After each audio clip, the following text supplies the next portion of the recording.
Chapter 23, Calvary. The soldiers hurried Jesus to Calvary amid the shouts and jeers of the crowd. As he passed the gate of Pilate's court, a soldier laid the heavy cross prepared for Barabbas upon Christ's bruised and bleeding shoulders. Other soldiers placed crosses upon two thieves who were to die with Jesus. The load was too heavy for the Savior in his exhausted condition. He had gone but a short distance when he fainted under the weight of the cross. When he revived, the guards again placed the cross upon his shoulders. He staggered on a few steps and once again fell to the ground. The soldiers now realized that it was impossible for him to go farther with his burden. They wondered where they could find someone who would carry the humiliating load. Just then Simon, a Cyrenian, met them as he came from the opposite direction. The Romans seized and compelled him to carry the cross to Calvary. The sons of Simon were disciples of Jesus, but he himself had not accepted the Savior. Afterward, Simon was forever grateful for the privilege of bearing the cross of the Redeemer. The burden he was thus forced to carry became the means of his conversion. The events of Calvary and the words uttered by Jesus led Simon to accept him as the Son of God. When they arrived at the place of crucifixion, the soldiers bound the condemned men to the instruments of torture. The two thieves wrestled in the hands of those who stretched them upon the cross, but the Savior did not resist.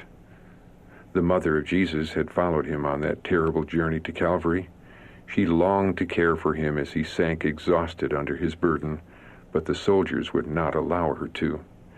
At every step of the way, she had looked for him to display his God-given power and release himself from the murderous throng. And now that they had reached the place of execution, and she saw the thieves bound to the cross, she endured an agony of suspense. Would he who had given life to the dead allow himself to be crucified? Would the Son of God permit the Romans cruelly to slay him? Must she give up her faith that he was the Messiah? She saw his hands stretched upon the cross, those hands that had constantly reached out to bless the suffering. A soldier brought the hammer and the nails and drove the spikes through the tender flesh. The heartbroken disciples carried the fainting mother of Jesus away from the scene. The Savior made no murmur of complaint. His face remained pale and serene, but great drops of sweat stood on his brow. Already his disciples had fled from the dreadful scene. He was treading the winepress alone. See Isaiah 63:3. As the soldiers went about their work, Jesus' thoughts shifted from his own sufferings to the terrible retribution that his persecutors must one day meet. He pitied them in their ignorance. "Father, forgive them, for they do not know what they do." Luke 23:34, he prayed.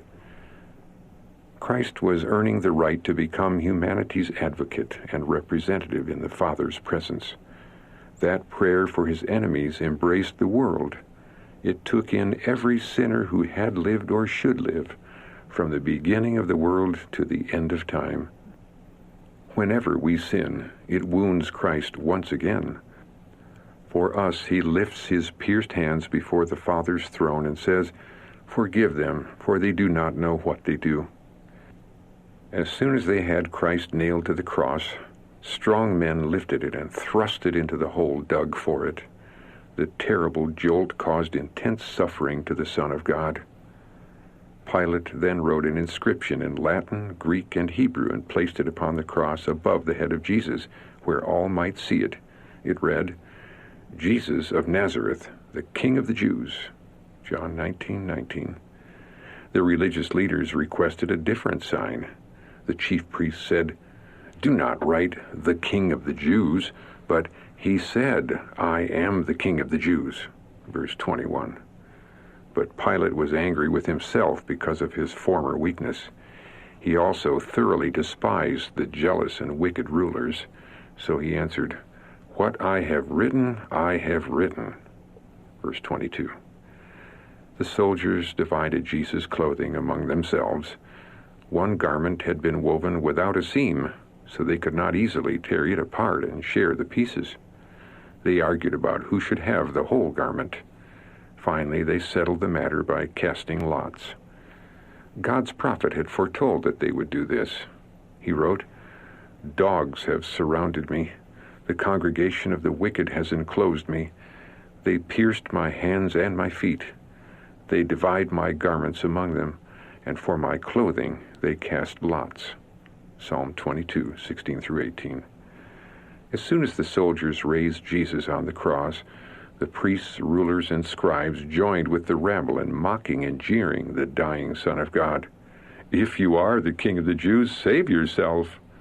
Luke 23:37. He saved others. Himself he cannot save. If he is the King of Israel, let him now come down from the cross, and we will believe him. He trusted in God. Let him deliver him now, if he will have him. For he said, "I am the Son of God." Matthew 27:42 and 43. And those who passed by blasphemed him, wagging their heads and saying, "Aha!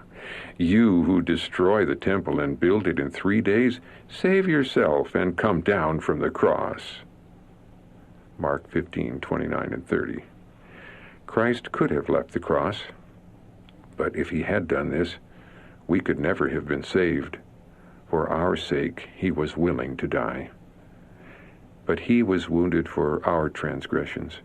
He was bruised for our iniquities. The chastisement for our peace was upon him, and by his stripes we are healed. Isaiah 53:5.